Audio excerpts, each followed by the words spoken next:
Bonjour et bienvenue dans cette nouvelle vidéo sur les plantes. Isabelle, herbaliste à l'équipe Kenvad. La dernière fois, nous avons abordé l'infusion, comment réaliser une infusion, et donc aujourd'hui, on va aborder la décoction.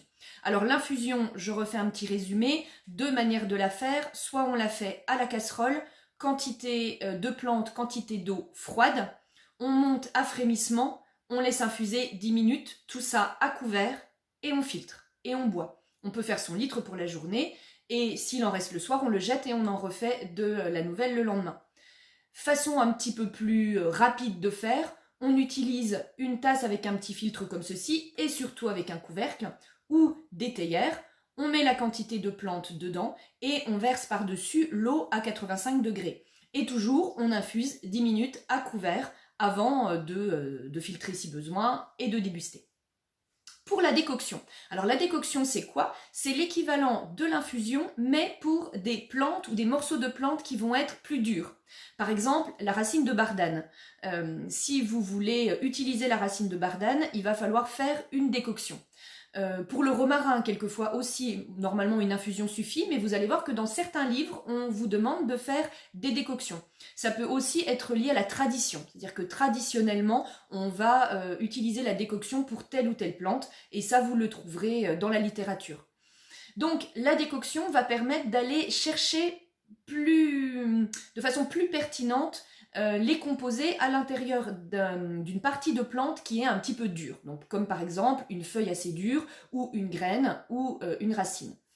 Donc pour ça, on va être obligé de faire à la casserole. Donc là, ça va être l'équivalent un peu du système académique de l'infusion, où on va démarrer pareil avec notre volume d'eau, notre poids de plante, donc avec l'eau froide. Donc on démarre à froid, on est à couvert, on monte à ébullition, et ensuite on va maintenir à ébullition pendant quelques minutes. Alors ça peut être 3 minutes, ça peut être 5 minutes, ça peut être même 10 minutes quelquefois. Dans certaines littératures, on trouve 10 minutes pour certaines plantes. On laisse à couvert, on éteint le feu, et on laisse infuser pendant 10 à 15 minutes. Et ensuite, on filtre et on consomme. Voilà. Donc dans l'infusion, on monte à frémissement, on coupe, on laisse infuser à couvert. Dans la décoction, on monte à ébullition, on maintient à ébullition vraiment pour aller chercher les principes actifs à l'intérieur des plantes. Et ensuite, on laisse infuser, on filtre, on boit. Voilà. Donc la différence entre infusion et décoction, donc ça c'est important de l'avoir en tête dès le départ parce que lorsqu'on va regarder les applications des plantes, moi je vais vous dire, là sur telle plante on peut faire une infusion, ou là on va faire une décoction, donc effectivement c'est important de savoir comment procéder. Voilà, encore une fois je le répète, on utilise plutôt donc la plante sèche et donc la plante vrac.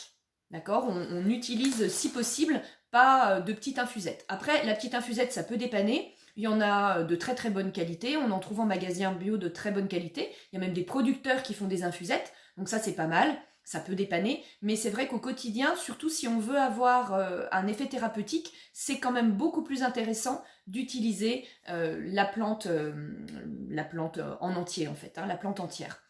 Petite parenthèse, plante fraîche ou plante sèche, vous verrez que la littérature parle d'infusion ou de décoction pour la plante sèche. C'est comme ça que ça a été fait, tout simplement parce que au fur et à mesure de l'année, on ne peut pas avoir la plante fraîche à son maximum tout le temps. Donc historiquement, on préférait avoir la plante sèche, c'était ce qui nous permettait d'avoir la plante à disposition toute l'année et toujours de qualité. Maintenant, si vous avez des plantes dans votre jardin et que vous voulez vous faire une infusion de plantes fraîches à partir de menthe ou de mélisse, faites-le. Dites-vous bien que lorsque vous apportez la plante fraîche, vous apportez aussi de l'humidité. Donc, pour obtenir un goût similaire à ce que vous avez avec la plante sèche, vous aurez sûrement besoin d'en mettre un petit peu plus. Donc là, à vous de faire vos petites expérimentations.